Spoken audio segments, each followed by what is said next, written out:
Les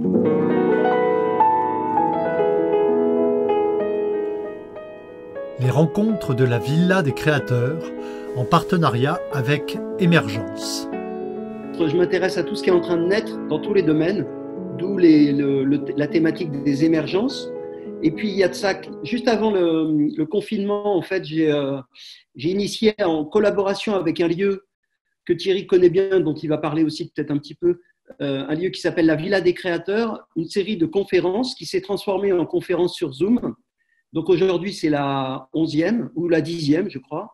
Il y a eu tout un tas de sujets traités. Et ce sujet me paraît aussi, vous êtes tous plus au fait de ça que moi, mais c'est un sujet qui est en train de monter en puissance à la faveur de la crise sanitaire. Et donc, pour en parler aujourd'hui plus particulièrement, on a la chance d'avoir Stéphane et Thierry. Bonjour à tout le monde, et en particulier à celles que je connais déjà. Mais voilà, donc je remercie justement Marc d'avoir organisé cette conférence en duo. On va, à mon avis, bien se compléter. Bon, ce que je vais essayer de poser, c'est un peu une approche grossièrement historique, mais juste pour rappeler quand même des fondamentaux qu'on n'a pas forcément en tête, même quand on est curieux, et qui déterminent aussi énormément de choses, et notamment la situation concernant l'alimentation dans laquelle on est, et qui font que nous sommes dans une illusion de sécurité alimentaire. Voilà, donc rapidement, donc en 20 minutes, donc je me présente Stéphane Linou, je suis conseiller en développement local,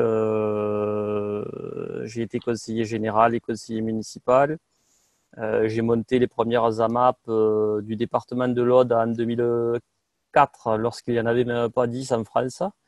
Et je me suis réellement rendu compte que la question de la relocalisation et des circuits courts de proximité n'était à l'époque pas vue en termes d'enjeux économiques, c'est-à-dire de fixation de la richesse sur les territoires, qui n'était pas vue non plus forcément en termes d'écologie et pas forcément vu non plus en termes de lien social. Donc en fait, bon, j'étais pas tout seul, mais à militer pour justement ces circuits courts. On a vu que petit à petit cela s'est développé. Il y a eu de plus en plus d'AMAP qui ont donné naissance même à des commandes groupées un peu partout, la ruche qui dit oui, des magasins de producteurs, un peu plus de produits locaux dans les cantines, tout ça. Parce que petit à petit, il a été compris le lien justement entre les dépenses que l'on flèche sur un territoire, donc c'est meilleur pour, on va dire, l'économie locale, que c'est meilleur également pour les pratiques culturelles, parce qu'il y a quelque part un deal entre celui qui commande à l'avance une production et celui qui produit. C'est moi, en tant que consommateur, je m'engage auprès de toi, le producteur, de t'acheter ta production, à condition que celle-ci soit bio ou qu'elle le devienne. Voilà, donc en fait, il y a comme un deal comme ça. Et ensuite, au niveau du lien social, les gens se voient entre eux, entre producteurs, même des producteurs entre eux. Mais il y avait quelque chose qui me démangeait, c'était l'aspect sécurité. Et là, personne ne réagissait parce que je me disais, il y a 3 piliers, économie, écologie, lien social. Moi, j'ai envie de mettre un 4e pilier qui est le pilier de la sécurité. Pourquoi la sécurité en mode préventif? Tout simplement parce que lorsque l'on flèche sa consommation, c'est la meilleure façon de maintenir en vie des infrastructures nourricières là où elles sont, c'est-à-dire en faisant travailler les producteurs. Tels des muscles que l'on n'entretient plus, depuis à peu près les années 60, nos paysans à qui on n'a plus acheté leur production ou alors à qui on a acheté leur production en dessous des coûts de production, leur nombre a fondu. Donc en fait, ces consommateurs, sans forcément le savoir, comme M. Jourdain faisait de la prose sans le savoir, en fait fabriquent de la sécurité. C'est-à-dire qu'avec leurs achats fléchés, ils maintiennent au plus près d'eux des infrastructures nourricières, c'est-à-dire des paysans autour d'eux. C'est-à-dire qu'en cas de rupture d'approvisionnement, par exemple, eh bien, on est bien content d'avoir des producteurs autour. Donc en fait, ça, je le verbalisais, mais bon, je me disais, c'est déjà bien beau que tu aies réussi à monter des AMAP dans ce département et en plus dans le Lauragais, au pays de la pensée unique, blé dur, tournesol, où il y avait vraiment très très peu de maraîchers. Et je me disais, mais c'est vrai qu'on a commencé par courir après la nourriture lorsqu'on était chasseurs-cueilleurs. Ensuite, on s'est posé, on l'a fait pousser autour de nous, c'est-à-dire qu'on a inventé l'agriculture au néolithique, hein, moins de 10 000, 12 000. Et ensuite, pour sécuriser les graines, les récoltes et pour se protéger également, on s'est regroupé en communauté. C'est là qu'on a inventé les villages. Et c'est d'ailleurs là que l'espace s'est transformé en territoire. C'est là aussi qu'on a grandement inventé la politique. Donc après avoir couru après la nourriture, après l'avoir faite pousser autour de nous, et après l'avoir sécurisée en collectif, maintenant, c'est la nourriture qui vient à nous, sans que l'on se demande les conditions, le comment et le jusqu'à quand. Donc en fait, lorsqu'on s'intéresse aussi un peu à l'histoire, on se rend compte que ce sur quoi était basée la légitimité politique des ancêtres des maires, par exemple les consuls au Moyen-Âge, elle était basée sur l'exercice de 4 sécurités. La sécurité, donc, fallait extérieure, fallait ériger et entretenir les remparts. Ensuite, la sécurité sanitaire, il fallait lutter contre les épidémies, mettre en place l'assistance collectif, tout ça.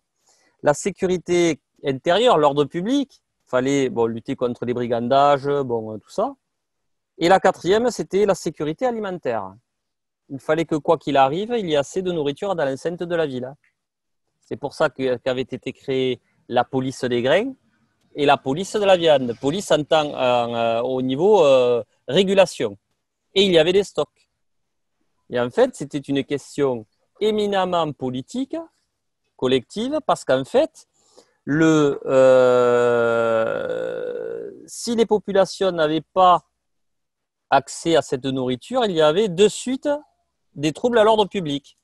Et donc, en fait, un historien des révoltes, un historien de l'époque moderne que j'avais fait intervenir, M. Larguier, historien de Narbonne, avait retrouvé dans les archives de la ville de Narbonne, qui est très bien fourni, un arrêté municipal, 1720 à peu près, qui stipulait que sur certaines parcelles, il était interdit de planter de la vigne.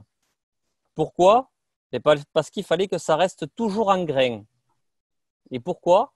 Parce qu'ils avaient le souvenir collectif d'une disette qui s'était déroulée à peu près 10 ans avant. Donc en fait, il y avait une conscience et une responsabilisation collective qui se rajoutaient à une conscience et à une responsabilisation individuelle, c'est-à-dire que chacun avait son bout de jardin. Donc cette sécurité individuelle et cette sécurité collective n'empêchaient pas forcément les famines, mais au moins ça sauvait les meubles en cas de pépin. Donc arrive ensuite Napoléon à peu près, qui dit, bon là, moi les maires, tout ça, ce sont des contre-pouvoirs, voire je m'en méfie, c'est moi qui les nomme. Donc en fait, à partir de ce moment-là, du moins en France, il y a eu pas un divorce, mais petit à petit, une séparation entre les habitants et leurs édiles concernant cette question-là. Tout passait dorénavant par la préfecture, par cet État jacobin qui a inventé et fabriqué la nation française. Donc en fait, entre 1800 à peu près et 1981, un élu, un maire, pour aller pisser, il fallait qu'il demande la permission au préfet.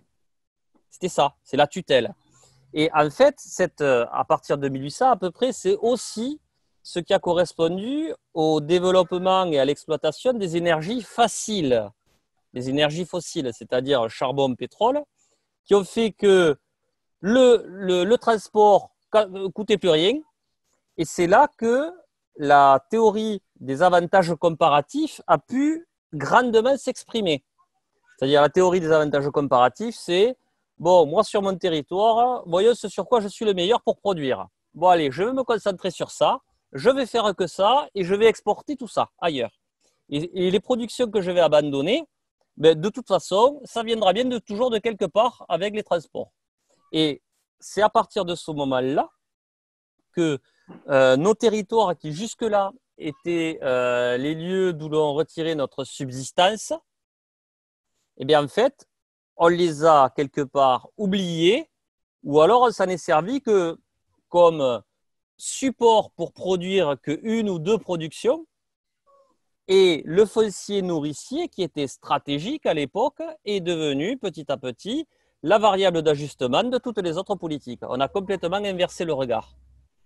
Pour arriver maintenant à des aires urbaines, en France par exemple, qui n'ont une autonomie alimentaire que de 2%.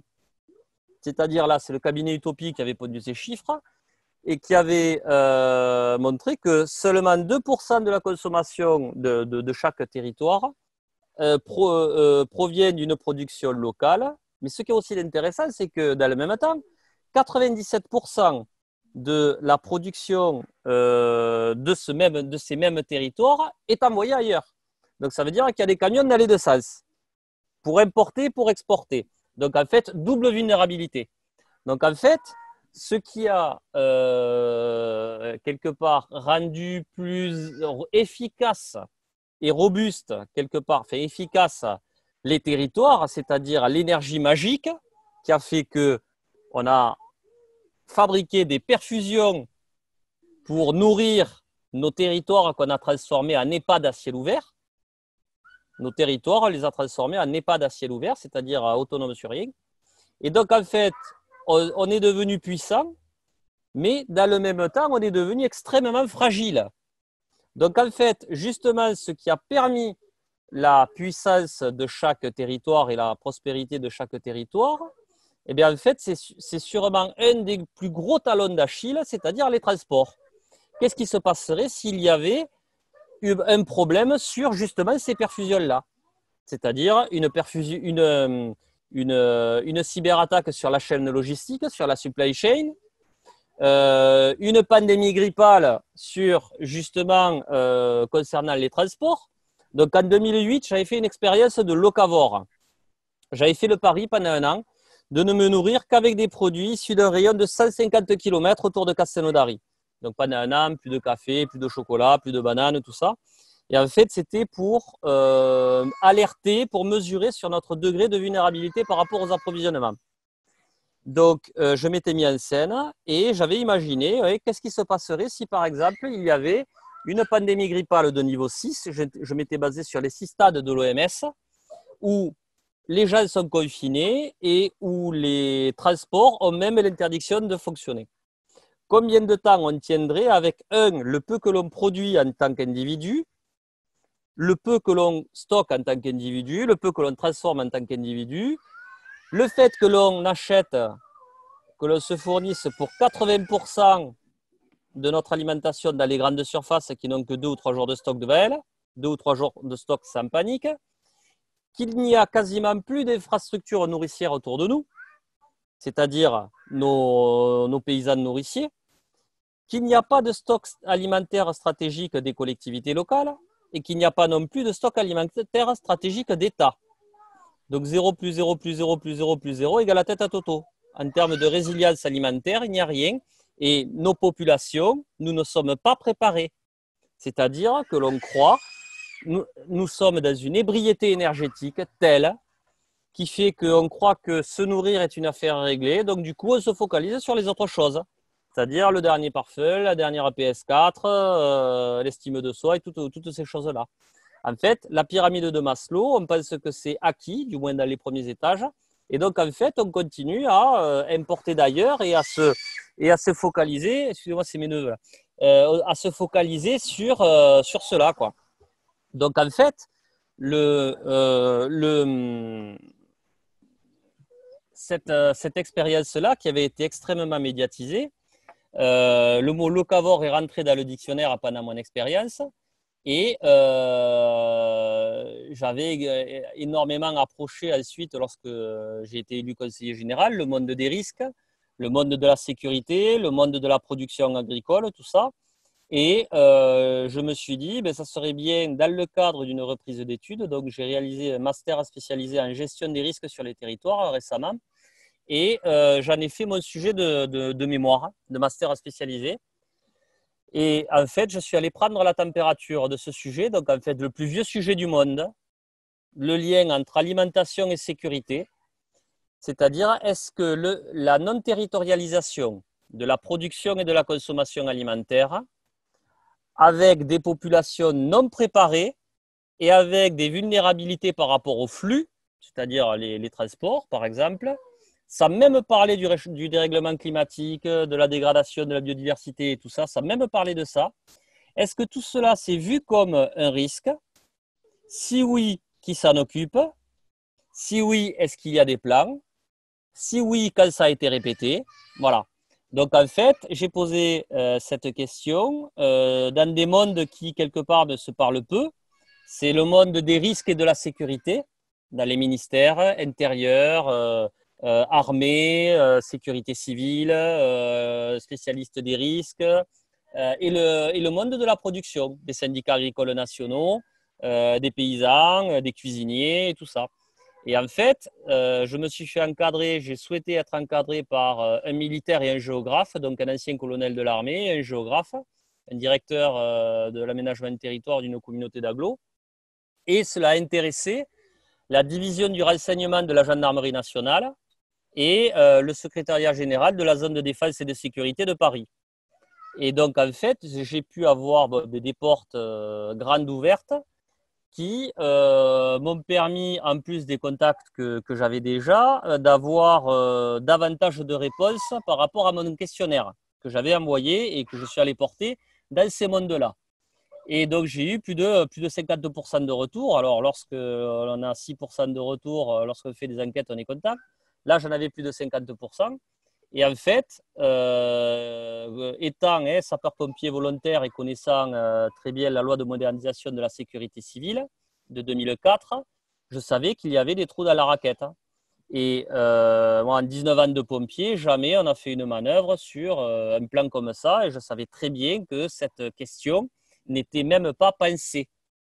Donc, en fait, je suis allé chercher les preuves à la question donc je connaissais déjà la réponse. Mais en fait, je voulais, avec une méthode indiscutable et encadrée, arriver avec les réponses. C'est en fait comme c'est l'inverse de Colombo. Colombo, il connaît le coupable au début et lui, il joue le filou pour avoir les preuves. Moi, c'était un peu ça, mais je n'ai pas fait le filou. Voilà, donc j'ai eu une démarche universitaire et scientifique. Et en fait, je suis passé par le continuum sécurité-défense.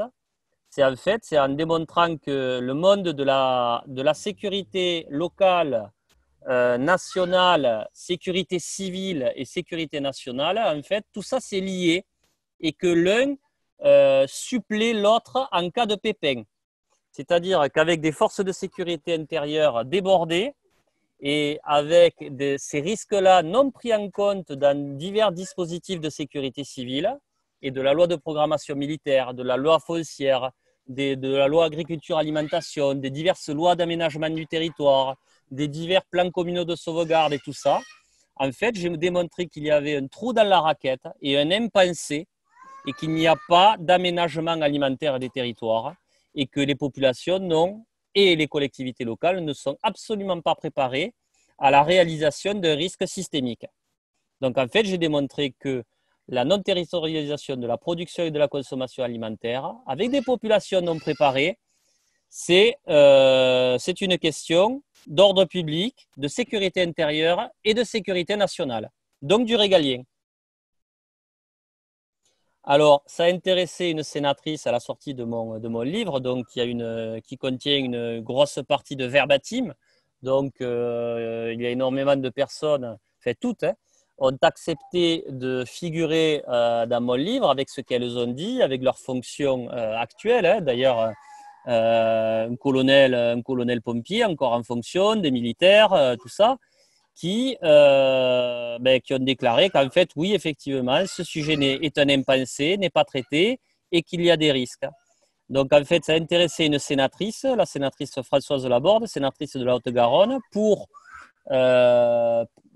présenté ce sujet au Sénat. Donc, elle en a fait un projet de résolution qu'elle a défendu au mois de décembre dernier. Mais avant cela, au mois de fin mai 2019, elle avait posé toujours sur ce sujet une question d'actualité au ministre de l'Intérieur. Et elle avait amené ces éléments-là et elle lui avait posé la question, est-ce qu'il y a des plans? Est-ce que le secrétariat général de la Défense et de la Sécurité nationale pense ces sujets-là? Si oui, qu'est-ce qu'il y a de prévu? Tout ça. Et donc, il a répondu en direct. Il a dit, bon, ben, ce sujet, bon, il y a une probabilité faible, mais le risque est majeur. Le risque est majeur. Et vous inquiétez pas, nous avons des plans. Ce sont les plans hors sec. Et c'est ce type de plan qui sera mis en œuvre s'il y a ce problème que vous citez. Donc moi, en étant pompier et étant dans le monde des risques, je me dis, dès qu'il y a un risque majeur, dès que c'est cité comme un risque majeur, ça veut dire que toute la chaîne entre le ministère, les lois et les applications, et notamment le plan communal de sauvegarde et le DICRIM, ben normalement, c'est mécanique, il n'y a pas besoin de tout lister. Mécaniquement, normalement, on doit mettre à jour toutes ces lois et considérer le risque d'approvisionnement, le risque de rupture d'approvisionnement alimentaire comme étant un risque majeur et dans toutes ces déclinaisons. Donc, il y a eu ça déjà au mois de mai l'année dernière et au mois de décembre dernier. Il n'a manqué que 16 voix pour que le projet de résolution soit adopté par le Sénat. On a réussi quand même à faire bouger des lignes. Il n'y a que 16 voix. Ce n'était pas 2 voix contre 18. C'était 141 contre 157.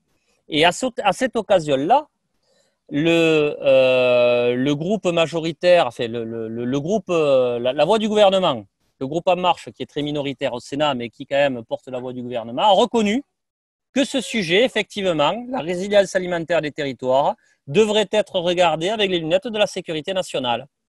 Parce qu'on a déjà eu des expériences, et notamment, et je l'ai mis dans mon bouquin aussi, lorsqu'il y a eu un blocage de gilets jaunes à la Réunion au mois de novembre dernier, il a fallu que le port soit bloqué pour qu'il y ait des émeutes de suite. Rien n'était prévu dans les documents, dans les plans communaux de sauvegarde, ni rien. Donc, les populations étaient livrées à leur insouciance, mais comme partout ailleurs, livrées à leur ébriété énergétique, comme tout le monde. Mais là, il y avait un point névralgique, c'est-à-dire l'arrivée de la perfusion, c'est-à-dire le port, et avec un territoire qui ne produit pas ce qu'il consomme, avec des gens qui ne stockaient pas et qui sont devenus, comme partout ailleurs, je dis comme partout ailleurs, intolérants à la frustration. Donc en fait, le plus ancien couple de risques qu'il y avait dans nos villes au Moyen-Âge, c'est-à-dire le couple de risques approvisionnement alimentaire et ordre public, est apparu de suite. Donc en fait, c'est là où le gouvernement a envoyé des forces de sécurité pour essayer de calmer tout ça. Ça n'a pas suffi. Donc c'est le lieu où le gouvernement a le plus rapidement baissé la culotte et a dit ok, promis craché juré, pendant 3 ans, je n'augmente plus de taxes. Voilà. Donc ventre affamé n'a point d'oreille. Donc en fait, les ingrédients sont là. Donc, avec mon étude, la démonstration a été faite. Maintenant, la balle est dans le camp, pas que des autorités, mais dans le camp des entreprises, des consommateurs, des citoyens. Et depuis la sortie de ce livre enquête, qui a reçu le prix, donc j'ai été lauréat du Forum national des risques au mois de décembre dernier. Et donc, le monde des risques a reconnu l'analyse. Et entre-temps, il y a des communes qui se sont emparées. J'y avais peut-être sûrement déjà réfléchi, mais enfin, il y a des choses qui sont écrites et avec des témoignages. Et notamment la commune de Dompierre-sur-Yon, qui, au mois de novembre dernier, a écrit l'appel d'offres qui est en train de servir pour retenir un bureau d'études, pour rédiger le plan communal de sauvegarde. Et eux, ils ont rajouté à côté du risque submersion, du risque inondation ou autre, le risque de rupture d'approvisionnement alimentaire. C'est pas mal. Donc en fait, ça leur donne tout un cadre local, une légitimité pour, préparer davantage les populations, mettre en culture des terrains, et notamment, ils anticipent l'effet ciseau alimentaire de l'automne qui arrive, c'est-à-dire qu'il va y avoir énormément de gens qui n'auront pas de quoi se nourrir parce qu'il y aura augmentation du prix de l'alimentation, baisse des revenus avec le chômage de masse et le maintien des charges fixes. Donc, c'est-à-dire qu'il va y avoir un effet ciseau. Donc, en fait, plus il y aura de la production alimentaire locale, mieux ça sera. Et là, ils se sont articulés avec la banque alimentaire locale.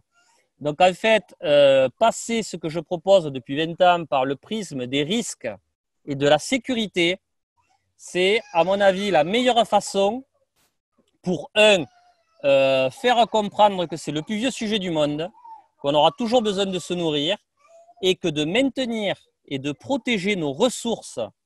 C'est-à-dire, quand je parle de ressources, c'est le foncier nourricier, la biodiversité, mais également les savoirs, les outils de transformation, l'accès à l'eau, tout cet écosystème qui jusque-là était stratégique, c'est de passer par les risques. C'est la meilleure façon pour augmenter la résilience globale de nos territoires, parce que là, on va prendre cher. Et l'alimentation, c'est le cheval de Troie idéal pour parler et faire comprendre tous les autres sujets. C'est le cheval de Troie idéal. C'est-à-dire, il n'y a pas de sécurité de droite, il n'y a pas de sécurité de gauche, et il n'y a pas de ventre de droite, et il n'y a pas de ventre de gauche. Donc, en fait, là, je vois que mon discours… Et alors, c'est marrant parce qu'on me demande, mais comment ça vous est venu? Qu'est-ce qui vous est arrivé? Vous avez pris un coup de foudre un jour et vous avez l'illumination? Non, j'ai rien inventé. J'ai tout simplement dépoussiéré le plus vieux sujet du monde. La question, c'est comment ça se fait que tout le monde l'a oublié, quoi. C'est ça le problème. Donc, en fait, ce que j'observe, bon, avec satisfaction, mais ça ne va pas assez vite à mon goût, c'est que de plus en plus d'élus se posent un peu la question. Donc, ils n'ont pas forcément saisi l'ampleur de la situation et du désastre dans lequel est la force du coup qui est déjà parti. Mais il y a quand même certaines volontés pour au moins se mettre autour de la table, appeler un chat et chat, et de se mettre en ordre de bataille pour commencer par l'alimentation. Donc ça, c'est pas mal. Il y a énormément de collectivités locales qui me contactent, d'élus, de particuliers, de militaires, de responsables de la sécurité civile, tout ça. Voilà, c'est un sujet qui, à mon avis, est assez transversal du moment qu'on commence par la sécurité, parce que l'amour des petits oiseaux, ça ne marche pas. Ça fait 40 ans qu'on le dit, ça ne marche pas.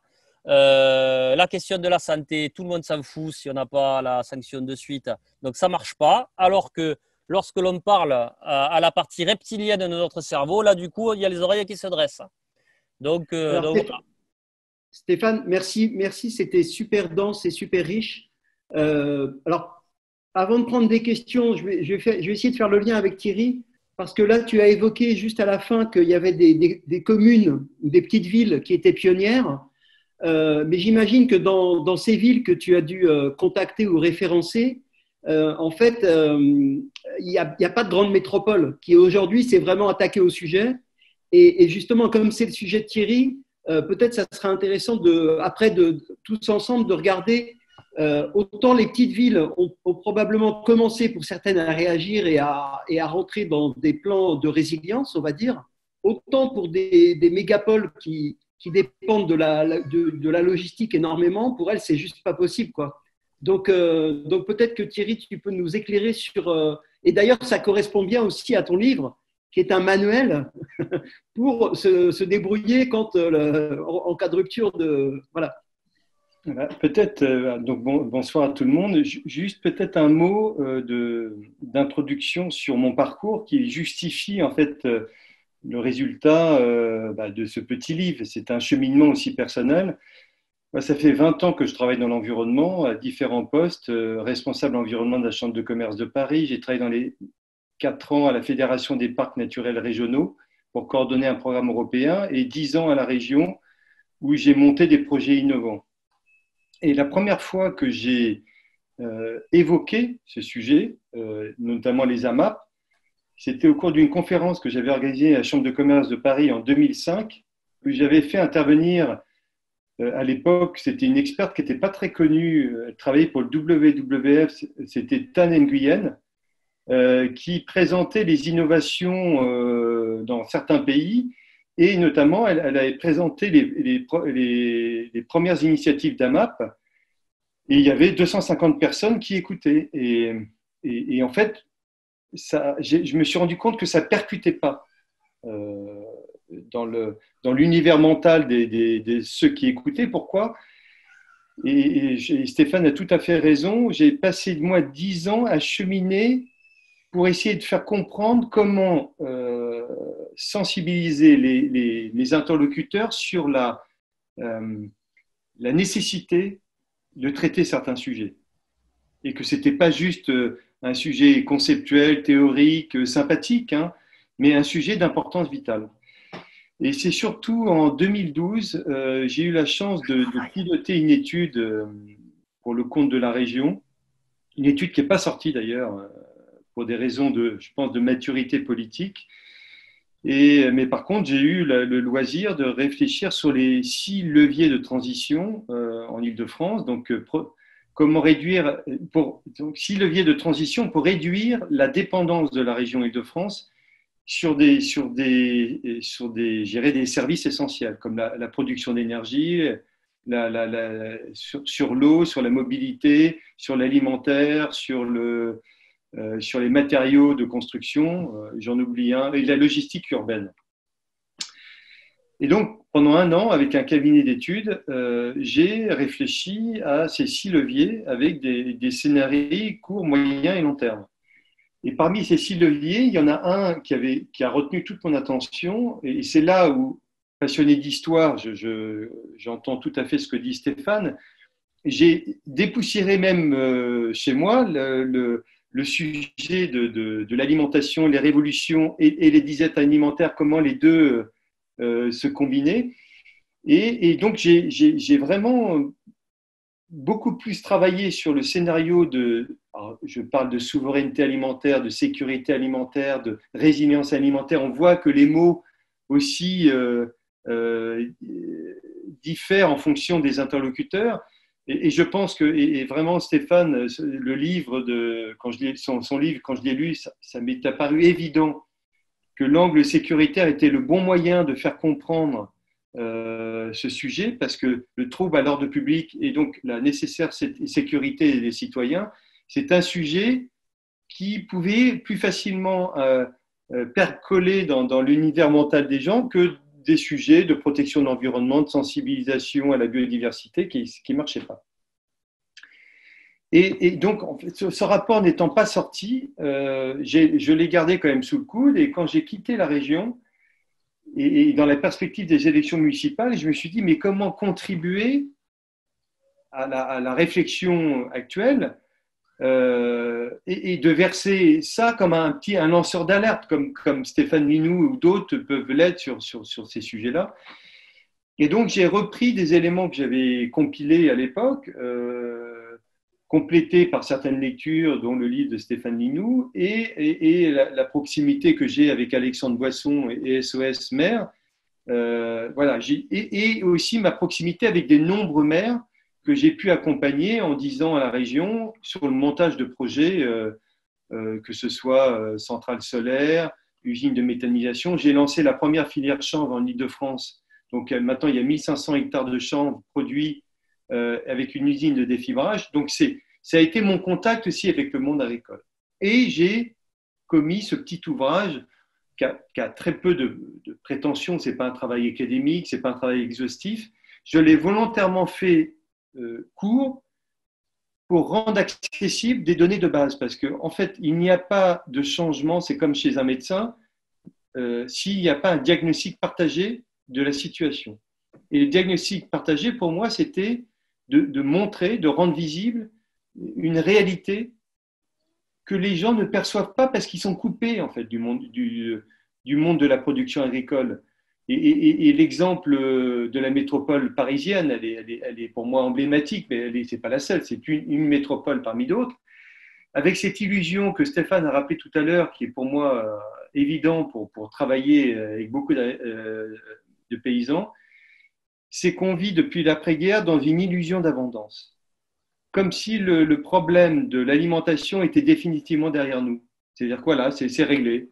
On a pu, comme la production d'énergie, c'est bon, on vit dans un monde d'abondance. Quoi qu'il arrive, on appuie sur un bouton, il y a l'électricité, on tend la main, il y a toujours de la nourriture. Et en fait, sur le scénario que j'avais envisagé en 2012, j'ai vu à quel point les chaînes de logistique alimentaire étaient mondialisées et que en fait, en ayant questionné Rungis, le monde agricole, j'ai vu que l'Île-de-France il y avait encore des terres agricoles. Il y a à peu près 50% du territoire francilien qui reste encore des terres agricoles, mais c'est principalement des terres céréalières et des terres céréalières qui, pour partie, se tournent vers la ville, mais en grande partie se tournent vers ailleurs. Ça peut être la France ou autre. Et c'est là où je vais donner quelques chiffres qui montrent qu'en 30 ans, la métropolisation, l'urbanisation a changé la donne agricole. Je mets dans mon petit bouquin hein, qui est accessible et que vous pouvez télécharger facilement, c'est que par exemple, entre 1968 et 1975, il y a eu 6500 hectares de terres qui ont été perdus tous les ans. Et à partir de 75-80, c'est à peu près 1500 hectares par an.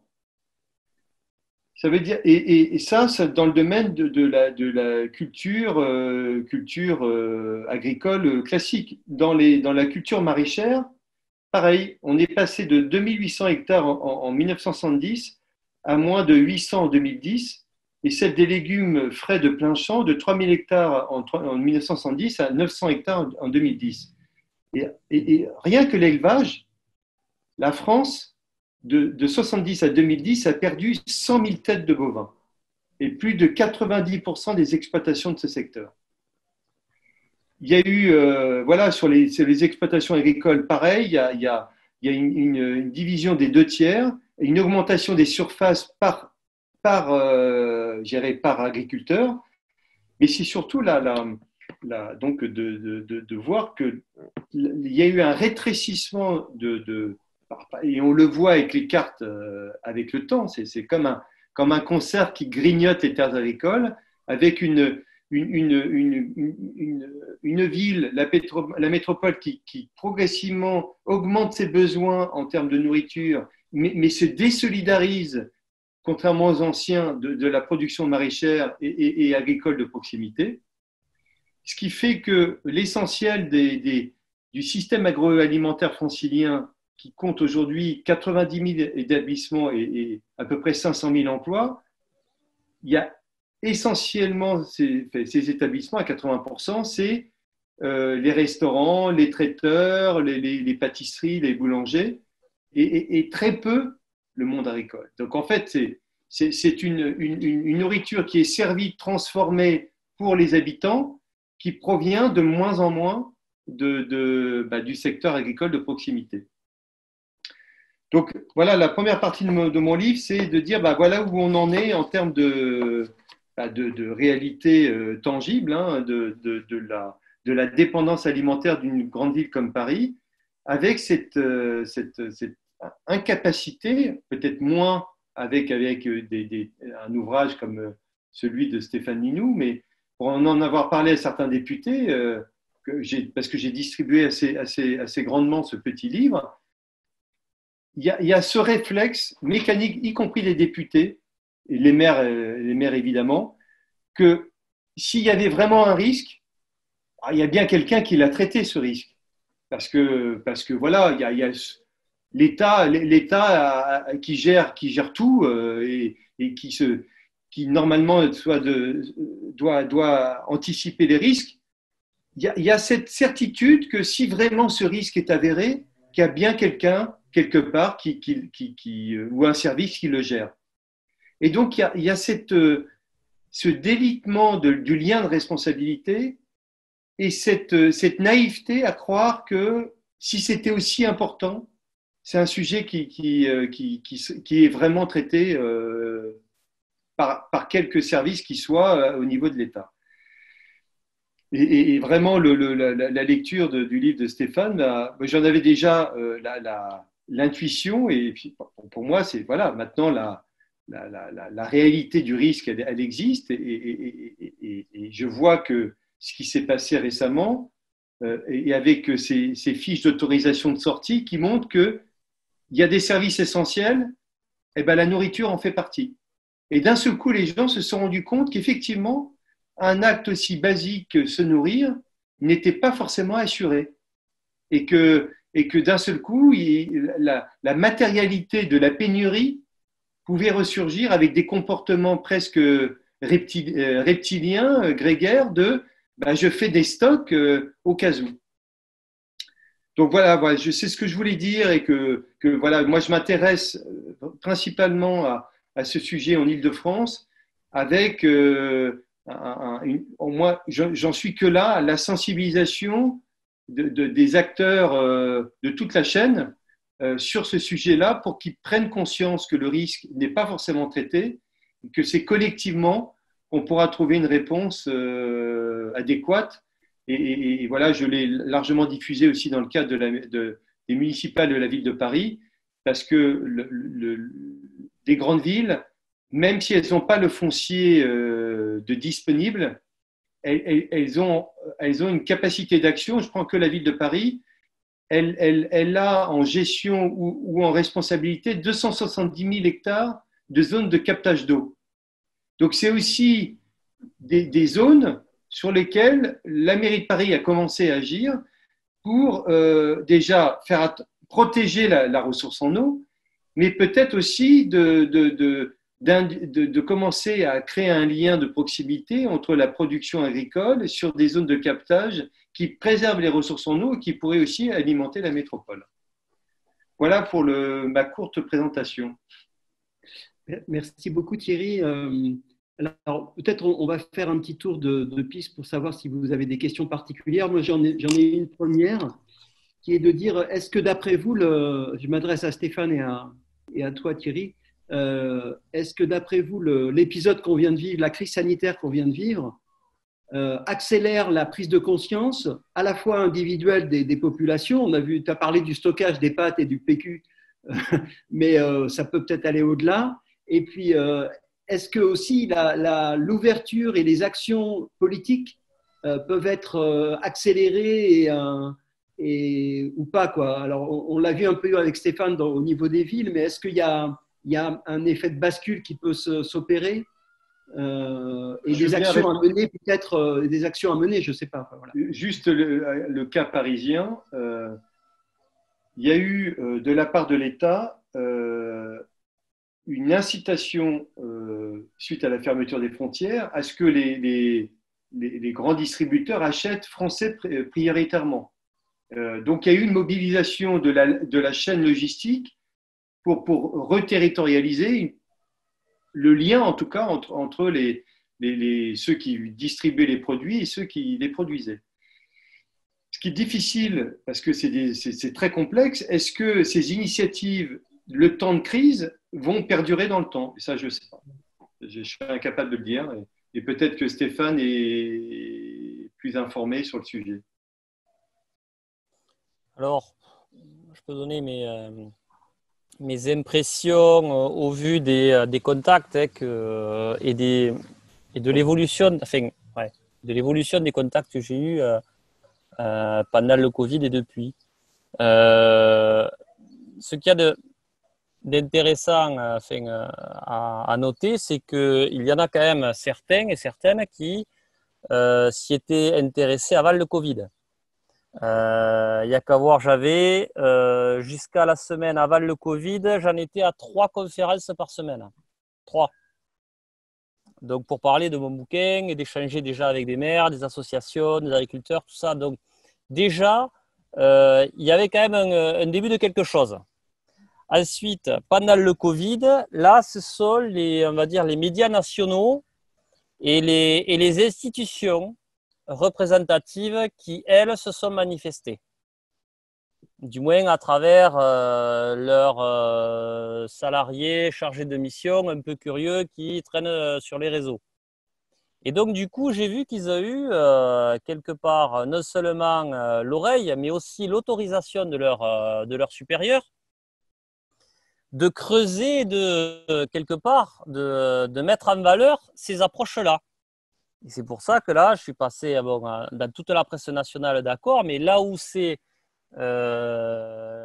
également intéressant, c'est la presse agricole, on va dire, majoritaire, hein, notamment Agrapresse. Ou même dans le document récent de l'Assemblée permanente des chambres d'agriculture. Il y a encore, on va dire, quelques 6 mois ou 1 an, il n'y aurait pas eu ce sujet abordé de manière aussi claire. Et là, on peut dire qu'il y a un effet Covid. Donc, ce que je connaissais un peu les réactions des uns par rapport au positionnement des autres, parce que c'est toujours comme ça, les collectivités locales peuvent être amenées à bouger si, dans ce sens-là, si elles sentent que les institutions agricoles sont prêtes à aller également dans ce sens. Et en ça, je crois qu'il y a eu un effet Covid. Donc, on n'est pas dans le monde de oui, ça serait bien que tout le monde, en même temps, se rende compte de toutes ces choses pour avancer ensemble et la main dans la main. Non, ça ne marche pas comme ça. Par contre, il faut prendre les choses telles qu'elles sont. Et si c'est par suivisme que certains s'y engagent, mais tant pis, faut y aller quand même, hein. Donc, je pense que l'effet Covid a eu les qualités mais bon, c'est pas terminé, a eu quelques qualités, on va dire, pédagogiques pour certaines personnes. Stéphane, et au moins, dans l'analyse de certains comportements et dans la révélation que si jamais les transports avaient un problème, on est passé à 2 droits de la correctionnelle, et bien là, du coup, on n'aurait pas su comment se débrouiller. Là, je pense qu'il y en a qui ont commencé à comprendre. tu parlais la dernière fois, quand on a préparé le webinaire, de la PAC et de l'Europe. Oui. Il y a peut-être un mot, tu pourrais dire un mot là-dessus? Oh ben oui. Là, pendant le confinement, j'ai organisé plusieurs débats maison sur la réforme de la PAC. Donc, c'était dans le cadre du débat public permis par le Code de l'environnement français qui oblige le gouvernement à organiser un débat public à travers la Commission nationale de débat public pour parler de la réforme de la PAC. Et c'est ouvert à tout le monde, donc personne ne le savait. Donc, bon, mais moi, j'en ai fait 2 ou 3 là. Et en fait, tout le monde a pu s'exprimer, autant les consommateurs, des agriculteurs, des services de l'État, des élus ou autres. Et en fait, pour moi, l'enjeu, c'est que, étant donné que c'est une question de sécurité, l'alimentation territorialisée, et que ce sont les États qui déterminent la politique agricole commune. Ce sont les États. Et la sécurité intérieure, sécurité civile et sécurité nationale, c'est du régalien. Donc là aussi, ce sont les États. Donc puisque le ministre de l'Agriculture, au nom du gouvernement, le 12 décembre dernier au Sénat, a reconnu que ce même gouvernement partage les analyses et les propositions inscrites dans le projet de résolution Résilience alimentaire et sécurité nationale, puisque donc le gouvernement de ce pays, donc la France qui est le premier pays contributeur et bénéficiaire de la PAC, si ce sujet concerne ce pays-là, eh bien, normalement, ce sujet devrait être inscrit à l'ordre du jour de la révision de la politique agricole commune. Et donc, lorsqu'on voit qu'il y a 2 piliers, le pilier 1 et le pilier 2, on pourrait orienter certaines aides du pilier 1 vers des productions augmentant par exemple la souveraineté protéique de nos territoires, par exemple, il n'y a pas ça. Mais le deuxième pilier qui concerne le développement rural et entre autres le financement d'ateliers de transformation territoriaux par territoire, des presses, des moulins, des abattoirs de proximité ou autres, ça veut dire que les régions sont les autorités de gestion de ces fonds européens. Ça veut dire qu'il y a toute une architecture qui pourrait être réorientée vers ce sujet.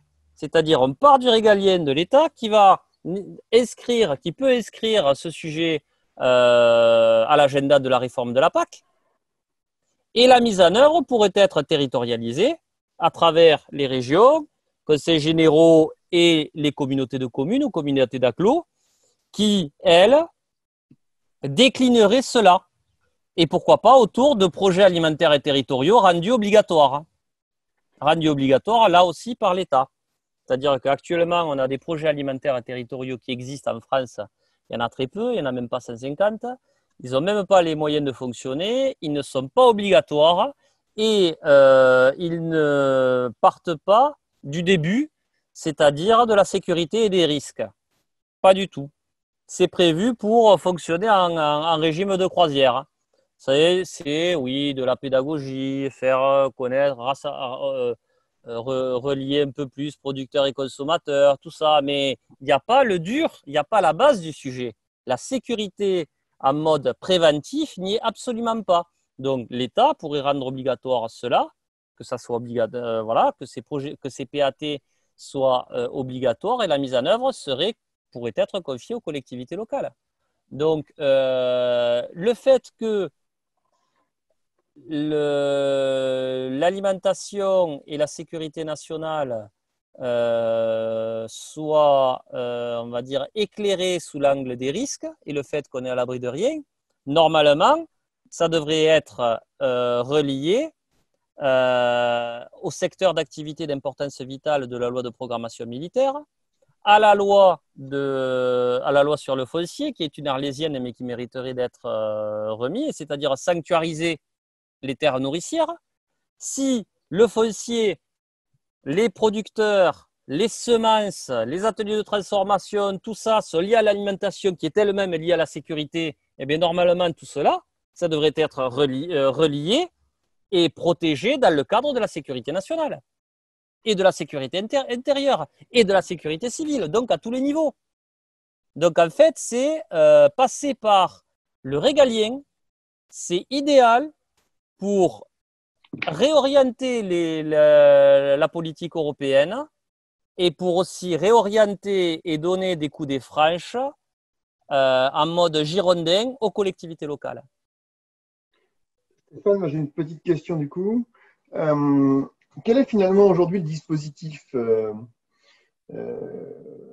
légal? Quelles sont les lois qui existent ou qui n'existent pas en matière de sécurité alimentaire et notamment qui contraignent les élus locaux, le préfet, etc. J'ai tendance à conclure qu'il n'existe pas grand-chose à t'entendre, mais aujourd'hui, finalement, concrètement, un préfet ou un maire ou un président de région, dans quels sont les repères, quelles sont les contraintes juridiques qui s'imposent à lui pour organiser la résilience alimentaire? Est-ce que c'est un vide absolu? Est-ce que finalement, il n'y a rien d'autre que les dispositifs sur la gestion des grands risques? Ou est-ce qu'il y a quand même des embryons de textes qui existent ici ou là? Sur la contrainte, il n'y a rien. Okay. Je dis bien sous la contrainte. Ça ne veut pas dire que des dispositifs n'existent pas. Il y a des dispositifs, mais qui ne sont pas activés. Comme les plans communaux de sauvegarde, c'est peanuts. Ça existe. Ouais. Rien n'empêche les communes d'enrichir les plans communaux de sauvegarde avec des risques qu'elles ont elles-mêmes identifiés, de s'organiser. Mais c'est pas encore dans les têtes. Par exemple, les régions, alors on peut parler de ce qu'il y a de plus rigolo. Les régions en France, ce sont des nains politiques. Elles n'ont pas les moyens de fonctionner. C'est des impôts ridicules, elles ont des budgets ridicules et elles n'ont pas de compétences vraiment régaliennes. Alors, à travers la formation professionnelle, oui, pour former massivement des millions de paysans qu'il faudrait déjà pour remplacer ceux qui vont partir à la retraite, et pour former de nouveaux paysans nécessaires pour remplacer les machines qui vont être de plus en plus difficiles à faire fonctionner. Et si on veut une économie bas carbone et du bio, il va falloir plus de bras dans les champs. Donc ça passe par également donc, la compétence formation professionnelle des régions. Oui, les régions peuvent, mais à condition qu'elles aient réalisé le sujet. Pourtant, elles pourraient, là, en tant qu'autorité de gestion des fonds européens. Putain, moi je serais président de région, au moins j'aborderai le sujet dans le cadre de la conférence des régions. En tant qu'autorité de gestion, ça donne quand même un droit de regard sur un peu les axes. Ben non. Oui, ça veut dire qu'un président de région ou un élu local, finalement, n'est pas incité ou contraint, d'une façon ou d'une autre, à se préoccuper du sujet de la résilience alimentaire aujourd'hui. Ben non. Il peut tout à fait éluder non, mais en le plus, sujet. Mais en plus, il croit que papa est à un plan. On a tellement été infantilisés et émasculés lors de la fabrication de la France, les territoires, qu'en fait, c'est l'État qui a fabriqué la nation. C'est le contraire en Allemagne. Ce sont voilà, parce qu'ils étaient déjà, eux, ils avaient un sentiment national avant d'être un État. Nous, c'est le contraire. C'est les Français, c'est-à-dire autour de Paris, petit à petit, au fil des siècles, qui ont inventé et fabriqué la nation française. Donc, en fait, les capacités d'organisation des territoires ont été enlevées parce qu'il fallait, pour l'État jacobin, enlever les pouvoirs au territoire. Et en échange, il y a eu, en échange, j'organise un État-providence et tout ça. Ça a été le deal. Donc, du coup, pendant des siècles et encore maintenant, dès qu'on a un truc, on va demander l'aumône. On va demander l'aumône et on se retourne toujours vers l'État. Donc, et son représentant, le préfet. Donc, en fait, et on l'a vu au niveau du Covid, l'État jacobin a été mis à nu. C'est-à-dire que ce sont les territoires qui ont rogé leurs freins pour justement... ils avaient quelques petites solutions locales à mettre en œuvre, mais ils ont été soit par l'embolie administrative qui existe, soit par des interdictions formelles pour s'organiser localement. Donc, pour moi, la résilience alimentaire et la résilience en général, elle est girondine. L'État, à mon avis, doit garder évidemment ses pouvoirs pour, au niveau de la défense et sécurité extérieure, les grandes infrastructures, l'entretien du nucléaire pour pas que ça nous pète à la gueule. Donc tout ça, faut que ça soit pensé et organisé au niveau national. Mais la résilience alimentaire, la préparation des populations, la préservation de certaines ressources ou autres, c'est au niveau girondin que ça doit se jouer. Donc, le courrier que j'avais envoyé là, début janvier à tous les candidats, enfin, mis à disposition de tous les candidats de France, pour justement rappeler ce qui s'était dit au Sénat, comme quoi le gouvernement avait reconnu que c'était un sujet à creuser. C'était demander au préfet pour après les élections ou à la préfète quel plan il ou elle comptait mettre en place au niveau départemental et demandant que l'État devienne un État stratège, d'accord, donc déjà au niveau européen aussi, mais localement facilitateur. C'est ça, c'est à mon avis une hybridation qu'il est urgemment nécessaire de mettre en place.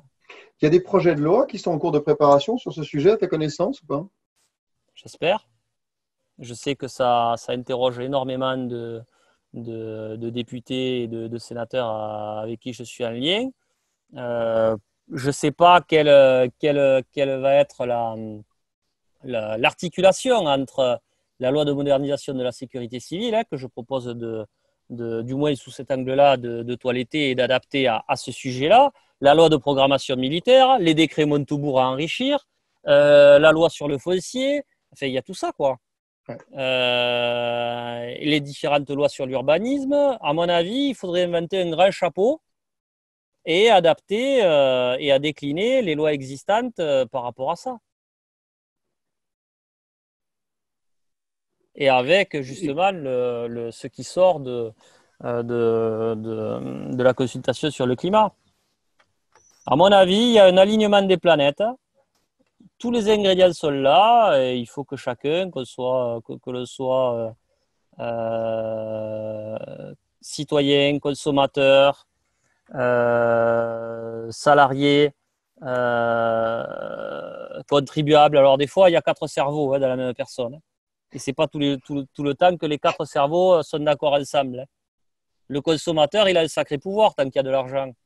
C'est-à-dire que lorsqu'on achète un produit qui vient de loin, eh bien, en fait, on fabrique de l'insécurité localement. Bien sûr. On détruit les infrastructures, qu'elles soient nourricières, artisanales ou autres, qu'on a autour de chez soi. Donc, en fait, on se retrouve avec des déserts productifs et donc des déserts de sécurité autour de nous. Alors que si on flèche notre consommation, étant donné que c'est grandement notre consommation qui a détricoté nos infrastructures nourricières, eh bien, en la fléchant intelligemment, en rendant nos dépenses structurantes, c'est-à-dire avec des monnaies locales, en achetant local, en incitant nos élus à rédiger des cahiers des charges pour les appels d'offres, pour les cantines, pour mettre davantage de local, tout est possible. Eh bien là, du coup, on retricote des infrastructures autour de nous. Donc, en fait, l'économie, qui n'est que sous-produit de l'écologie, mais ça, tout le monde ne l'a pas encore compris, c'est une question de sécurité. Pour moi, l'écologie, c'est de la sécurité. Justement, pour pas qu'on arrive à se battre. C'est de la sécurité en mode préventif.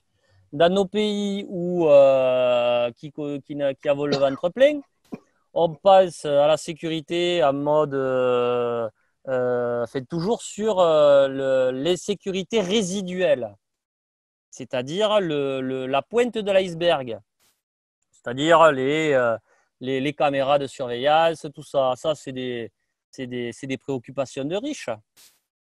Tout simplement parce que la partie qui est dans l'eau, sous l'eau, qu'on ne voit pas, elle est réglée. C'est justement parce qu'on a le ventre plein qu'on ne va pas taper sur les autres pour avoir de la faim. Et là, c'est de la vraie sécurité. Alors que là, on se focalise on se chamaille sur Epsilon. Alors, il y a Sonia justement qui a une question que tu as écrite sur le chat. Tu veux la lire ou tu veux la poser? Oui, absolument. Merci évidemment pour tous ces échanges très riches. Merci Stéphane. Tu as à plusieurs reprises évoqué la notion de la formation.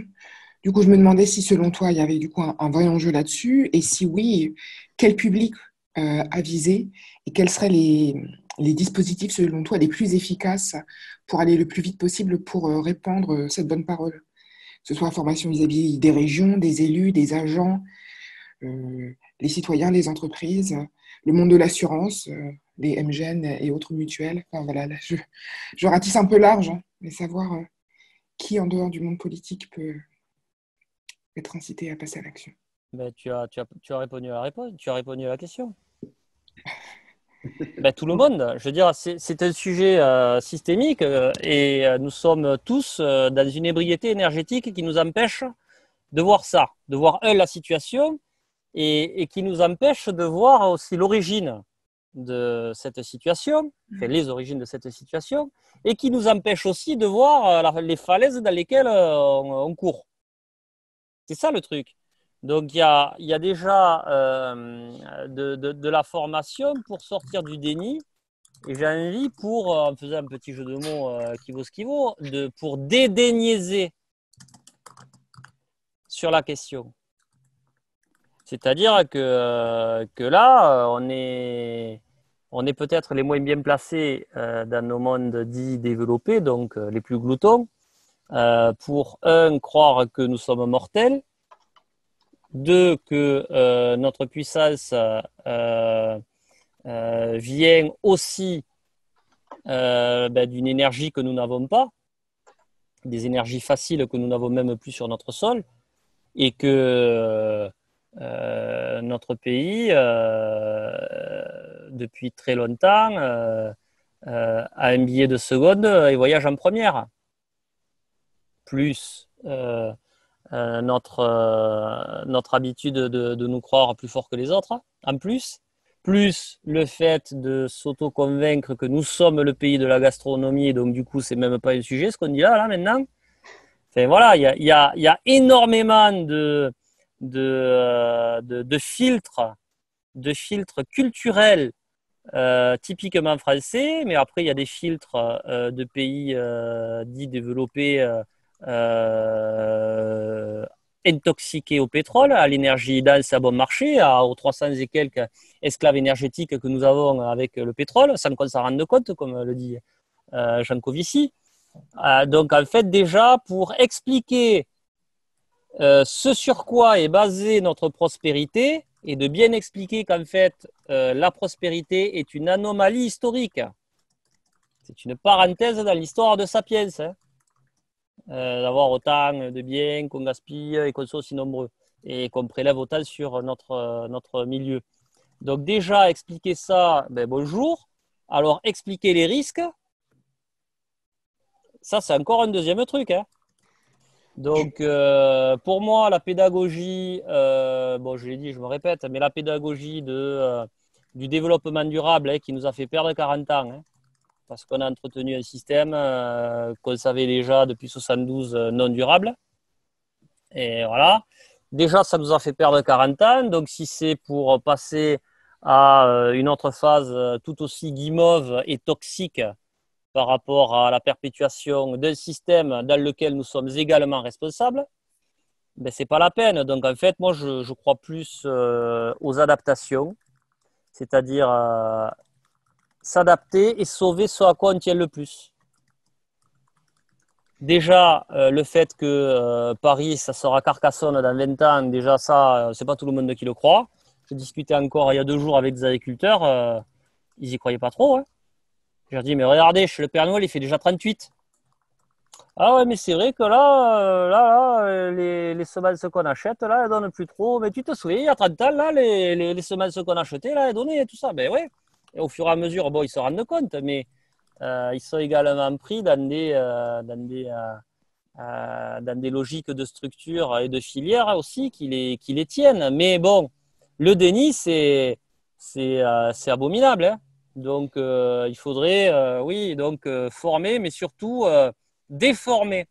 Et du coup, quels Avant pourraient de être former, c'est déformer, quoi. Et pour le coup, quel profil pourrait être des alliés pour accompagner ce changement de pensée selon toi? Il y en a plein qui existent et qui se crèvent depuis des décennies. Mais suivant les milieux que l'on veut former, il faut déjà en avoir les codes.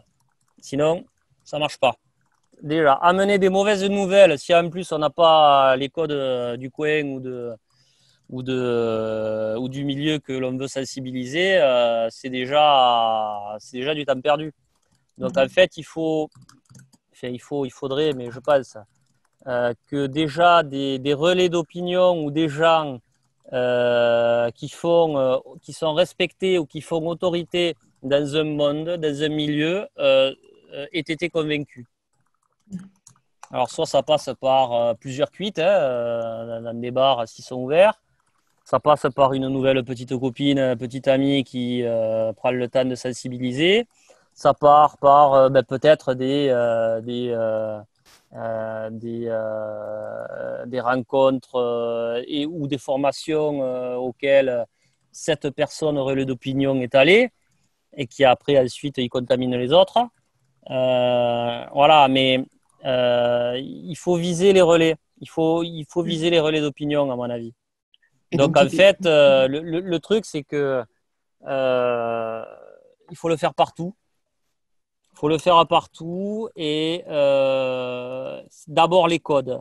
Enfin, surtout les codes. Si on n'a pas les codes, on a beau avoir raison, eh bien, on n'est pas écouté. Déjà que ça ne fait pas plaisir à entendre. Donc, en fait, il faut quand même passer par chez Hanouna, hein.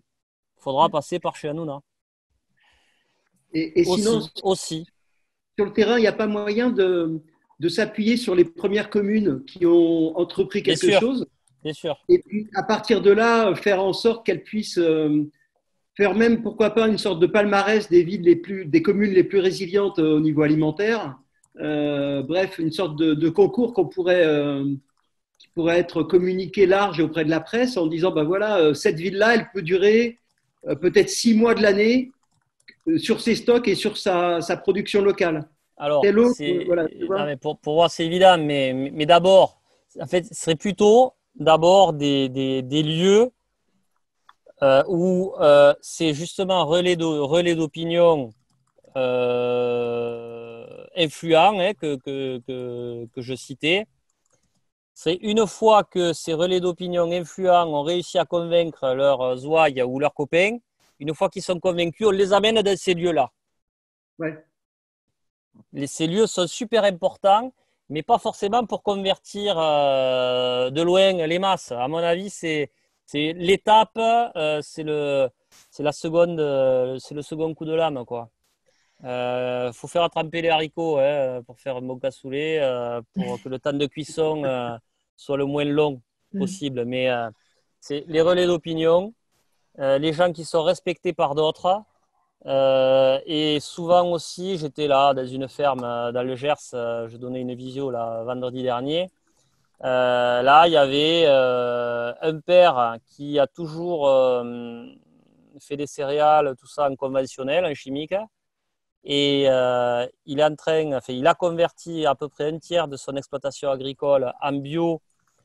Et son fils s'est installé et son fils transforme les productions en huile, qui après il les vend. Et en fait, là, l'un contamine l'autre, l'un respecte l'autre. Et c'est aussi pour ça que j'ai souhaité faire cette visioconférence pour parler de sécurité et d'agriculture urbaine depuis une ferme, depuis la campagne, justement, pour bien faire passer le message depuis le lieu où il y aura besoin de bras. Et où c'est que sont les viviers de ces bras? Ils sont pour l'instant dans les villes. Ils sont pour l'instant en train d'occuper des métiers qui sont virtuellement morts. Souvent, l'automobile, des publicitaires, du monde de la publicité, du marketing ou de l'automobile ou l'aéronautique.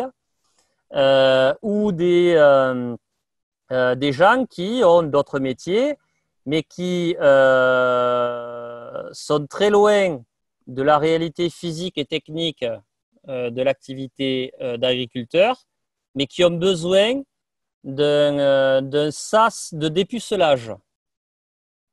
Et pour moi, l'agriculture urbaine peut répondre également à ça, au-delà de faire baisser de quelques degrés les températures là où elle se tient. Et de détendre les gens et tout ça.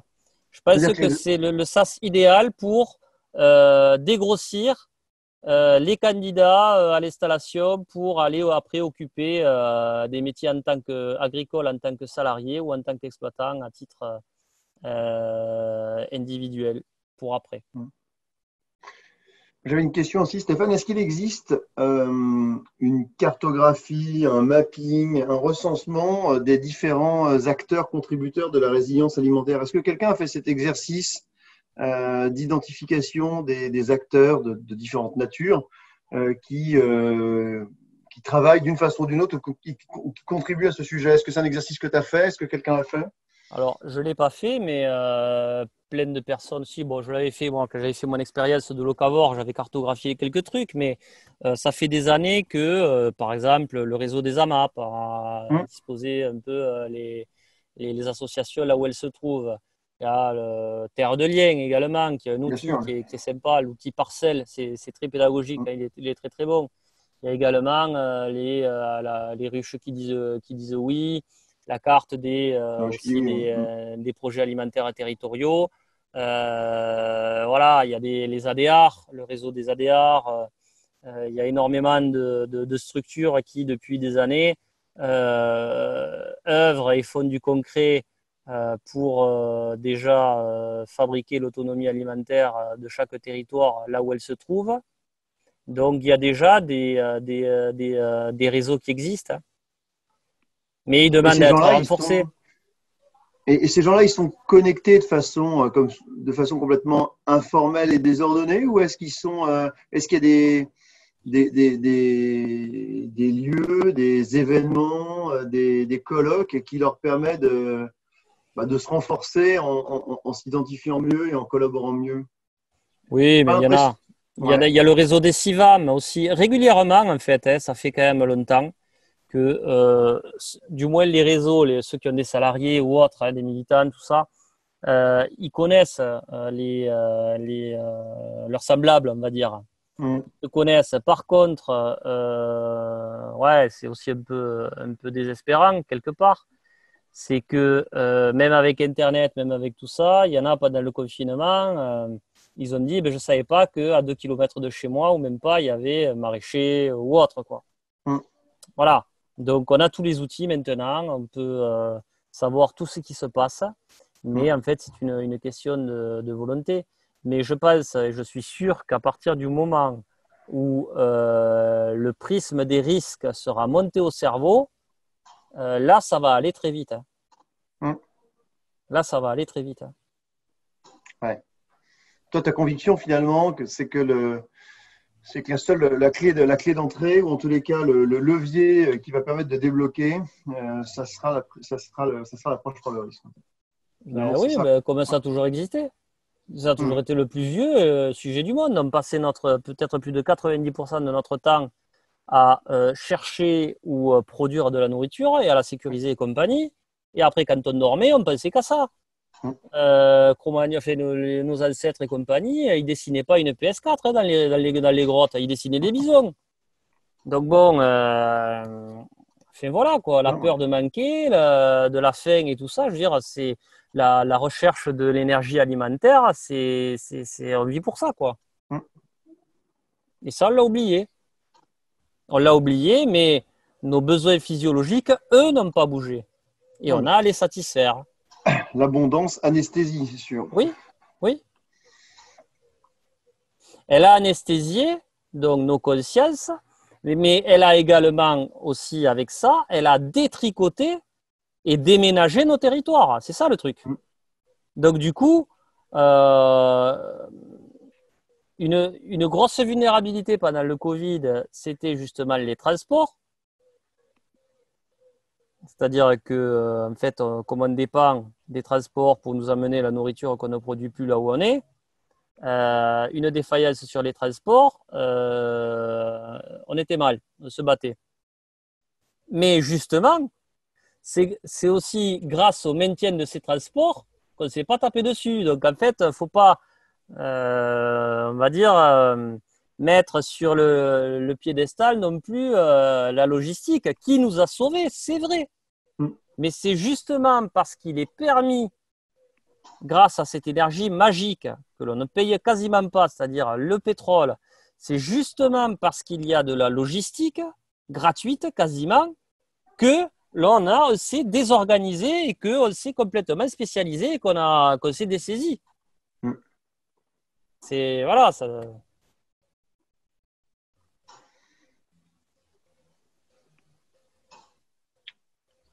Alors après, il y a le régime alimentaire aussi. Hein. On parle de la production, mais si on ne le met pas en face du régime alimentaire, on tape à côté, on ne dit pas l'essentiel. C'est-à-dire que lorsque l'on dit oui, mais bon, ce ne sera jamais possible de nourrir tout le monde par rapport aux besoins surconsommés de la viande, c'est évident qu'il n'y aura pas assez de la France. Par contre, en ayant un régime alimentaire omnivore équilibré, c'est-à-dire sans manger de la viande autant que ce qu'on mange, en mangeant moins mais mieux et local, ben là, du coup, on aura moins besoin d'espace, moins de surface pour produire notre alimentation. Et on aura sûrement moins besoin de cultiver des céréales et autres en mode intensif pour aller nourrir des animaux qu'on va ensuite manger. Donc, c'est ça aussi, hein, on mange la planète, là, hein, on mange la planète et on s'insécurise par notre bouche aussi. Donc, le régime alimentaire est à articulé, mais complètement, avec des plans de relocalisation, de reterritorialisation et de résilience alimentaire. C'est sûr. Je sais qu'il y a des biais cognitifs qui sont à l'œuvre en la matière, parce que quand on s'intéresse au sujet, mais on a quand même le sentiment qu'il y a une multiplication des initiatives en la matière, non? Enfin, on a quand même l'impression qu'il y a des projets de permaculture, Oui. d'AMAP. Enfin, il y en a, ça va quand même très vite et ça se développe quand même assez vite. Alors, j'ai quand même le sentiment qu'au bout du compte, ça pèse toujours pas grand-chose dans ce qu'on produit et dans ce qu'on mange, mais il y a quand même une accélération assez sensible des initiatives. Mais oui, non, mais passer de 1 à 2, c'est augmenter de 100%, quoi. On part de tellement peu et ça concerne tellement une partie infime de ce que l'on consomme que oui, on a l'impression que là aussi, il y a un biais, il y a un effet bulle. Hein. On est aussi dans notre monde. Hein. Mais voilà, il suffit d'après de voir ce qu'il y a eu. Ben voilà, hein, il y a eu la PS4 à 99 € la semaine dernière, émeute, quoi, de The Lidl. La première sortie qu'il y a eu, ça a été pour aller à McDo. Donc, il y a eu une prise de conscience, mais la majorité des réflexes sont revenus. Parce qu'il y a qu'à discuter avec les maraîchers ou autres qui ont vu leur demande augmenter de je ne sais pas combien pendant le Covid. Et une fois déconfinés, des nouveaux, il n'y en a plus eu trop. Hein. Donc, il faut garder ce qu'il y a eu de quelque part d'utile par rapport à de cet épisode, de ce premier épisode de Covid, c'est qu'il y a eu une certaine prise de conscience dans des administrations et chez certains élus et dans certaines entreprises. Ça, oui. Et donc, faut construire sur ça. Est-ce que dans les propositions de la Convention citoyenne, il y a à ta connaissance, il y a un certain nombre de mesures qui sont de nature à modifier un peu la donne en matière de résilience alimentaire? Alors, honnêtement, j'ai pas eu le temps de toutes les lire là. J'ai pas eu le temps. Donc, si j'ai entendu par rapport à du local et du bio, dans les cantines, tout ça, mais je les ai pas épluchées toutes pour pouvoir vous répondre. Il y a une expérience qui est très intéressante en Île-de-France, ça s'appelle la ferme de l'Envol, à Brétigny-sur-Orge. Ouais, dans l'Essonne. Ouais. C'est une ancienne base aérienne qui a été attribuée de l'État à la collectivité, donc à l'intercommunalité, donc avec, je crois, 250 hectares de terre, dont 80 hectares qui vont être dédiés à un projet d'ensemble, production, transformation, vente en circuit court, et que ce prototype va être utilisé par le département de l'Essonne pour créer 100 fermes équivalentes. Et donc, de tout ce que j'ai vu en Île-de-France, c'est l'exemple. À la fois, le prototype est en cours de construction, donc ce n'est pas juste une belle idée ou un rapport, un yaka faucon. Là c'est en cours d'incarnation. Et en même temps, le département, ce qui est intéressant, c'est que les départements s'inspirent de la mécanique en cours sur cette base aérienne pour commencer à réfléchir aux conditions de la duplication du modèle sur une centaine de fermes. Voilà. Symboliquement, c'est intéressant. En fait, c'est sur une base aérienne, c'est atterrir et revenir sur Terre. C'est pas mal. C'est intéressant comme analogie. Symbolique. Ouais. Donc ferme de l'Envol. Ferme de l'Envol. Ouais, c'est. Et c'est porté par le réseau Ferme d'Avenir. Oui, ouais, c'est bien. Mais c'est l'illustration du besoin qu'il y a et qu'il va surtout y avoir en termes de main-d'œuvre et de producteurs. Il va falloir revenir dans les champs. Oui, tout à fait. Mais ce qui est bien dans cet exemple, c'est que ce que tu dis là, en termes de formation, trouver des bras, retransmettre en fait des pratiques que l'on a oubliées, dans l'ensemble, il y a aussi un centre de formation et un recrutement local. Ouais. Oui, tout simplement parce que on ne reprend plus la ferme de ses parents quasiment. Il y a une installation sur deux à peu près maintenant. Ce sont des nouveaux arrivants, hein. Enfin, je veux dire des personnes non issues du milieu agricole. Donc du coup, il n'y a pas ce bouillon de culture familiale qui fait que lorsqu'on voit les parents travailler et même participer, eh bien, on apprend à s'en rendre compte. Ça, il y a plus ce bain-là. Donc du coup, ils sont obligés d'aller à l'école pour apprendre, hein. C'est normal. Ouais. On n'est plus chasseur, on n'est plus cueilleur, on n'est plus agriculteur et on ne vit plus chez des agriculteurs. Donc du coup, il faut On est apprendre. juste consommateur.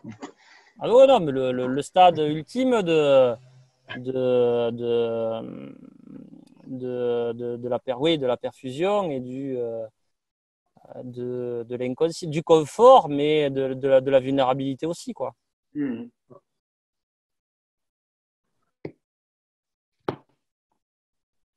Bien. Ça fait presque 2 heures qu'on est ensemble, hein. Ah, j'avais pas réalisé. Ouais. Je ne sais pas s'il y a peut-être des dernières questions avant qu'on clôture, et puis que peut-être ou des demandes particulières. Je ne sais pas, comme on est peu nombreux, on peut. Je sais c'est Nicolas, je crois que tu n'as pas eu le temps, comme je te tutoie directement, mais comme tu n'as pas eu le temps de te présenter, tu es arrivé en cours de route, je crois. Oui, je suis arrivé un peu après, oui, effectivement. Peut-être tu peux nous dire où Pris. tu es et en quoi le sujet t'intéresse ou ton activité ou... Alors, mon activité est assez éloignée. Je bosse dans l'informatique à mon compte. Par contre, j'ai toujours eu un intérêt de suffisance ou de réflexion, en tout cas, sur de comment on gère en fait nos ressources, et de quelle manière en fait on veut les approcher. Et du coup, on a parlé avec. En fait, je connais Emmanuel en fait dans la petite équipe là. Et avec Emmanuel, en fait, on a un peu échangé, beaucoup échangé en fait sur ces aspects en fait de résilience, sur les aspects de quels sont les risques, les problèmes en fait dont on parle là depuis 2 heures. Maintenant, je me dirige plus dans, alors c'est peut-être ma façon de penser toujours, de travailler en projet ou en poser les choses. Pour moi, c'est l'expérience en fait qui va faire les éléments. Donc, c'est les exemples tels que dont on parlait à De Bretigny sont des choses qui sont concrètes, qui permettent d'avancer et qui permettent de faire passer l'idée en quelque chose de construit. Donc, poser des réflexions autour de ça, c'est une chose. Maintenant, c'est comment on peut porter les jalons et quelles sont les prochaines étapes qu'on peut porter, transmettre en fait à nous en fait. Parce que le fait qu'on se dit il y a un risque, c'est imminent, c'est une chose. Il y a aussi l'aspect éducation, nos enfants, comment les éduquer autour de ça pour ne plus avoir ce loupé de pur consumérisme en fait. Donc c'est ces axes-là qui m'intéressent et sur lesquels je viens apporter ma force et une vision. J'ai vu qu'il y avait pas mal de choses et ce que j'ai retenu en fait de Stéphane, c'est finalement qu'il y a quand même une prise de conscience d'un point de vue politique et des actions qui commencent à se poser, même si elles sont assez éloignées, qu'elles sont dans les starting blocks ou pas. Maintenant, quelles sont ces étapes-là en fait qui permettraient d'avancer, de pousser. Alors justement, je sais que les personnes de l'association Résilier, là, ils ont travaillé toute la semaine dernière, je crois, sur un hackathon pour développer une plateforme. Peut-être vous pouvez nous en parler en 2 mots, non? Cette plateforme sur la résilience alimentaire. Oui, tout à fait. Alors, effectivement, on a lancé un hackathon parce que l'idée, donc, au sein du collectif Résilier, c'était de créer une plateforme donc, qui se qui est numérique en fait, hein. Mais l'idée, c'est vraiment une plateforme qui permette dans les régions de s'approprier la question de la résilience alimentaire et de fournir un certain nombre de fonctionnalités, c'est-à-dire effectivement cartographie des acteurs, de créer des parcours, c'est-à-dire un élu ou un citoyen ou un agent territorial qui viendrait sur cette plateforme trouverait du contenu en fait, qui lui est plus directement associé. Et donc, c'est une démarche où on est plusieurs partenaires et en fait, c'est une plateforme qui sera un commun numérique. Donc, il n'y a pas d'appropriation. Donc, on travaille avec les greniers d'abondance, avec la mine, Ethica Mundo et d'autres partenaires à venir. Et l'idée est aussi en fait de fournir une veille collaborative sur la résilience alimentaire, que les personnes s'approprient par contre la question de ce que deviendront leur territoire, donc leur donner des ressources sur l'adaptation au changement climatique, le devenir des cultures avec justement on va dire les nouveaux risques un peu de l'anthropocène, la gestion intégrée de l'eau, etc. Et on se base donc pas mal sur les voies de résilience identifiées par les greniers d'abondance. Et voilà. Et l'idée, c'est de mutualiser un petit peu ce que font plusieurs personnes au niveau de la résilience alimentaire et d'être un peu plus forts ensemble. Et un guide d'action, voilà. Et donc, je rebondis un peu aussi sur ce qui aurait été dit tout à l'heure. La dialectique, c'est un peu le qualitatif des bonnes pratiques, décortiquer, montrer comment justement on a réussi à mettre en œuvre ici un PAT, là une régie agricole, des zones tests, comment on fait un chantier écologique massif, un petit peu toutes ces choses-là, comment on réutilise des éléments d'un diagnostic, d'un plan territorial pour adresser l'alimentation, donc ça serait plutôt pour les agents et les élus, un peu documenter ça, et puis après essayer de voir ce qui peut être réplicable et donner cette information de manière la plus ciblée possible par aire géographique, par service dans lequel l'agent est, par type de plan. Voilà, des fois, dans les plans climat, il y a des éléments de diagnostic qui peuvent servir à d'autres choses. Et puis, un petit focus aussi, effectivement, sur les risques, comme je disais, les risques qu'ils soient directement liés à l'alimentation, donc, ou pas. Effectivement, ça peut être un peu plus indirect. Et puis, donner à la possibilité, vu que c'est évolutif, hein, la plateforme, les contributeurs pourront s'inscrire tout au long de la vie de la plateforme, apporter leur propre contribution, et puis faire des retours d'expérience, exactement. Et puis, nous, on ajoutera des outils, des fonctionnalités, des données. Donc, l'idée, c'est que ça soit toujours un peu interopérable pour que chaque collectif qui se penche dessus puisse apporter quelque chose et en profiter aussi. Et voilà, Stéphane citait l'outil Parcelle, il y a l'outil Cratère aussi qui va sortir cette semaine des greniers d'abondance pour essayer d'évaluer un peu l'autonomie alimentaire possible d'une ville. Donc c'est plutôt un guichet plutôt qu'une centralisation, et puis avec une communauté. Donc nous on a déjà en fait une communauté un peu plus large avec Résiliere où on adresse un peu on essaye en tout cas au niveau de la résilience globale. Donc là on va avoir effectivement alimentaire, écologique, urbaine, économique, quels sont les nouveaux risques, effectivement, quelle gravité, quel impact dans les territoires. C'est souvent un sujet qui n'est pas forcément abordé. Quelle chaîne de décision et de responsabilité? Ouais, mais dis-le. Ouais, ok. Voilà, donc on a cette communauté et en fait, là, on va continuer à aller voir un petit peu les collectivités, les maires, pour voir ce dont ils ont besoin en termes de ressources, en termes d'exemples concrets, en termes d'accompagnement. Nous, on a le protocole, justement, Atterrir, pour faire très synthétique. C'est plusieurs modules et en fait, les collectivités prennent celui qui leur semble le plus judicieux à ce moment-là, selon leurs besoins, leurs moyens. Donc ça part d'un diagnostic un peu global, et là on peut mobiliser différents outils comme la fresque climat, fresque biodiversité, ce genre d'outils-là. Un diagnostic plus local, donc là avec évidemment on va dire à la fois les experts territoriaux et puis les citoyens, les agents aussi, et un exercice de prospective collective, donc on se baserait en partie parce qu'il y a plusieurs méthodes et il y a des gros challenges là-dessus.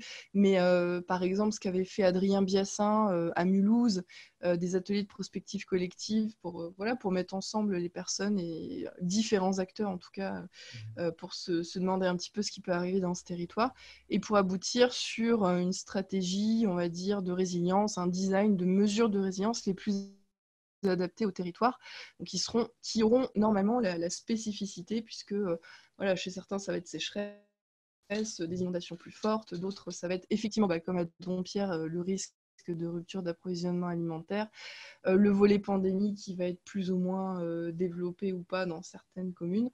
Donc voilà, je pense que j'ai à peu près synthétisé.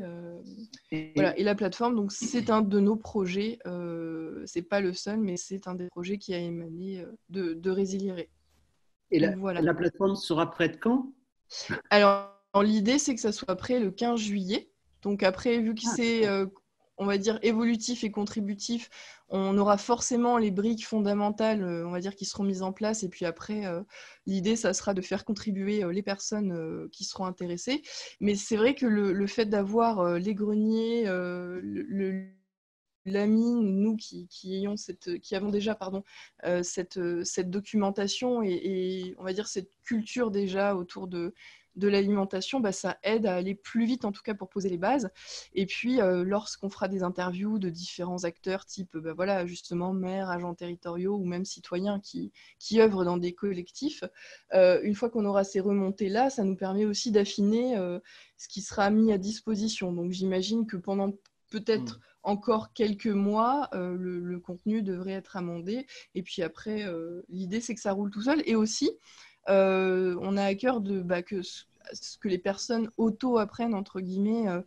Par exemple, pour donner un exemple concret, sur la veille, nous, on va contribuer à cette veille collaborative, mais l'idée, c'est aussi de dire aux personnes, voilà comment vous pouvez chercher très concrètement les équations de recherche, les bases de données, comment vous pouvez rechercher de l'info pour, on va dire, un peu granulariser, je ne sais pas si ça se dit, ou en tout cas préciser les problématiques dont on parle, qui sont des fois un peu plus globales, les préciser au niveau territorial. Voilà.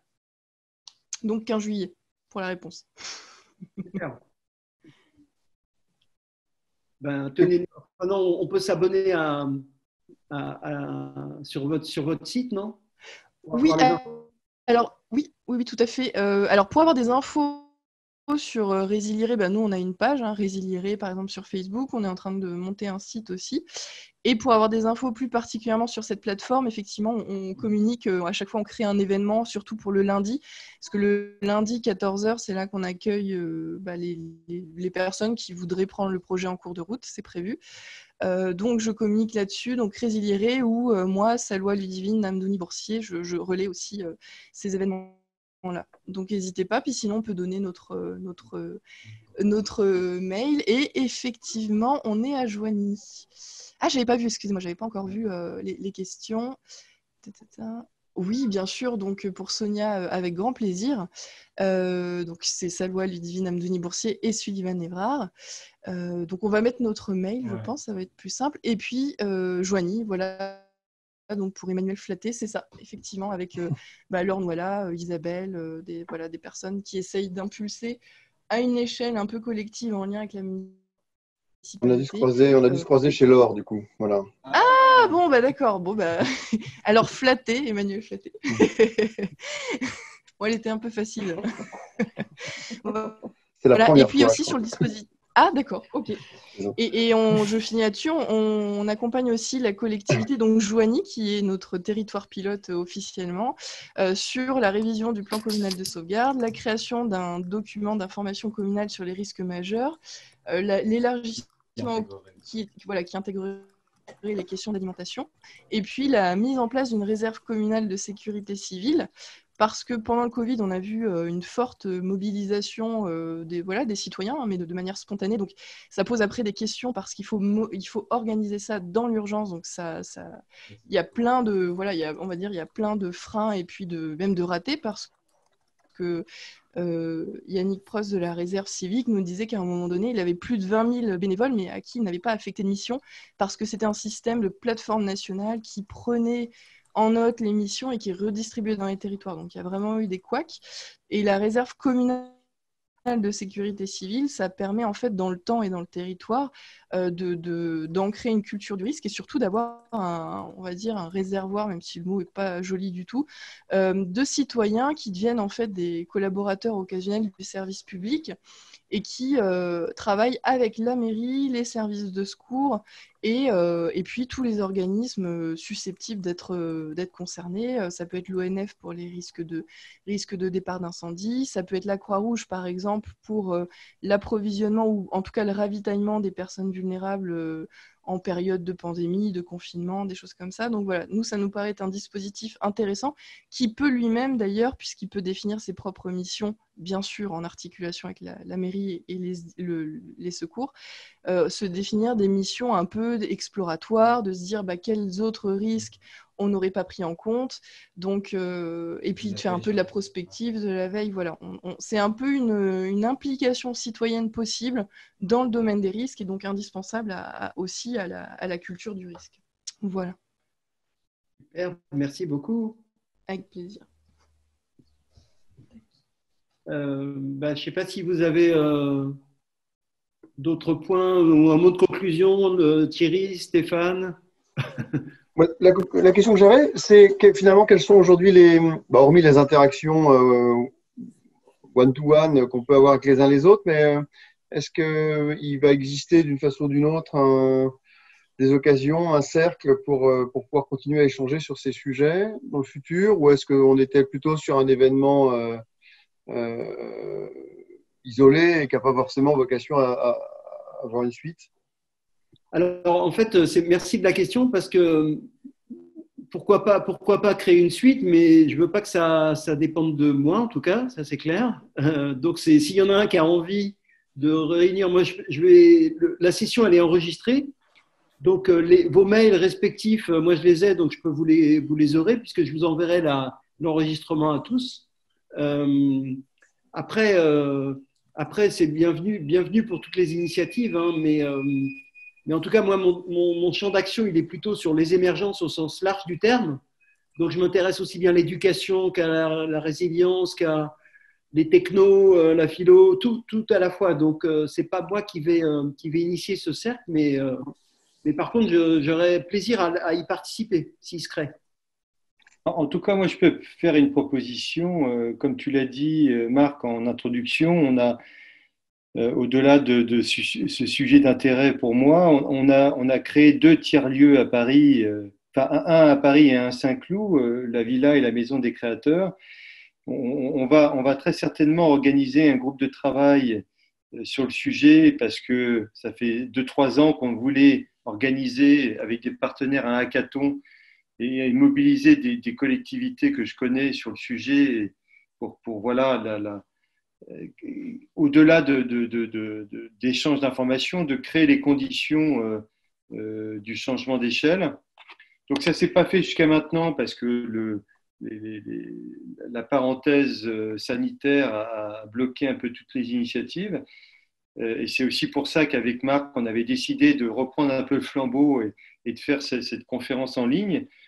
Mais si il y a parmi ceux qui ont été présents ce soir certains qui habitent en Île-de-France et qui seraient éventuellement disponibles et intéressés, qu'ils transmettent leur mail et j'organiserai une réunion physique pour mieux se connaître et échanger sur le sujet. Voilà. Okay, moi, je te confirme mon intérêt sur Paris. Okay. En tout cas. Ok, très bien. Et je t'envoie en message privé mon. Okay. Idem. Alors, on est entre Issy-les-Moulineaux, Saint-Cloud et Chatou. On est dans le 92 déjà. Chatou, c'est des Yvelines, mais c'est pas bien loin. Juste pour information, parce que j'ai oublié, parce que c'est les Hauts-de-Seine.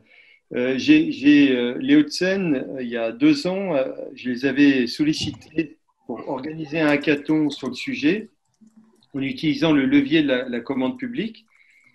Et je ne les ai pas relancés, mais en fait, ils étaient prêts à organiser, comme ils sont en train de se rapprocher département des Yvelines et département des Hauts-de-Seine. En tout cas, le sujet pour ce département-là je les ai vus 3-4 fois sur le sujet, mais à un niveau de direction. Donc, je n'ai pas forcément relancé, mais comme on est tous les 3 concernés par le département des Hauts-de-Seine, ça pourrait être l'occasion de repartir sur ce que je leur avais proposé, l'affiner, le fortifier et de revenir peut-être leur proposer quelque chose. Parfait. Voilà. Et puis pourquoi pas s'inspirer de ce qui se passe à Joigny, voilà, et créer des ponts. Tout à fait. Parce que souvent les élus, ils peuvent aussi réagir favorablement quand on leur donne un exemple réussi, même si ce n'est pas forcément dans la même région, mais qui montre que des élus ou des collectivités ont fait des initiatives qui ont marché et qui ont une valeur ajoutée qui pourrait être intéressante pour eux de récupérer sur leur territoire. Donc tous les exemples réussis sont bons à prendre pour faire bouger les lignes. Super. En tout cas, merci à tous, Stéphane, Thierry et tous qui êtes là encore. Donc, comme je vous l'ai dit, la session elle est enregistrée. Je vous envoie un mail après, d'ici quelques jours, de synthèse avec les mails de tous ceux qui étaient non seulement présents, mais aussi les inscrits. Parce on était 30 inscrits quand même. Donc, il y a eu pas mal de défections. C'est peut-être la chaleur, je ne sais pas. Bon, peu importe. L'horaire tardif, peut-être. Ouais. En tout cas, moi, c'est un sujet qui me touche à titre perso parce que je vais bientôt visiter le projet qui s'appelle Terra dans le sud-ouest, donc proche d'Agen. Et il n'est pas impossible que j'aille même vivre là-bas. Donc, je préfigure peut-être l'exode qui va se passer des villes vers les campagnes avec la volonté de m'impliquer dans ce projet qui est super intéressant. Alors, dans le même ordre d'idée, c'est suite au confinement, ma compagne et moi et un autre couple, on a décidé d'acheter une maison dans les Landes avec 8000 mètres carrés de terrain. Et on est tous les quatre à avoir suivi des cours de permaculture. Donc, le côté autonomie alimentaire est un sujet qu'on va appliquer sur cette maison qu'on vient d'acheter. Voilà. Ça va peut-être rassurer un petit peu Stéphane, mais… Oui, vous allez faire afflammer le prix de l'immobilier, oui, non, ça ne me rassure pas.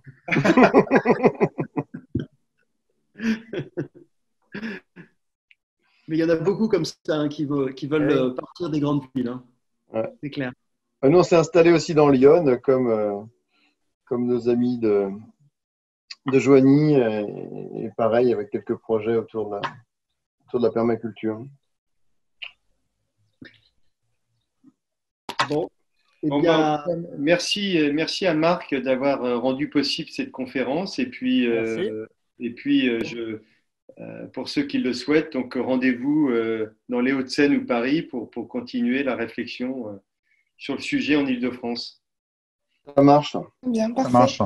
Très bien. Un grand merci, Marc, en effet. Et puis, bon appétit à tous. Et à Stéphane et Thierry. Tankiana. Bon appétit, Tankiana. Bon appétit. Allez, bon appétit. Salut à tous. Salut. Bye. Bientôt. Au revoir. À bientôt. À bientôt.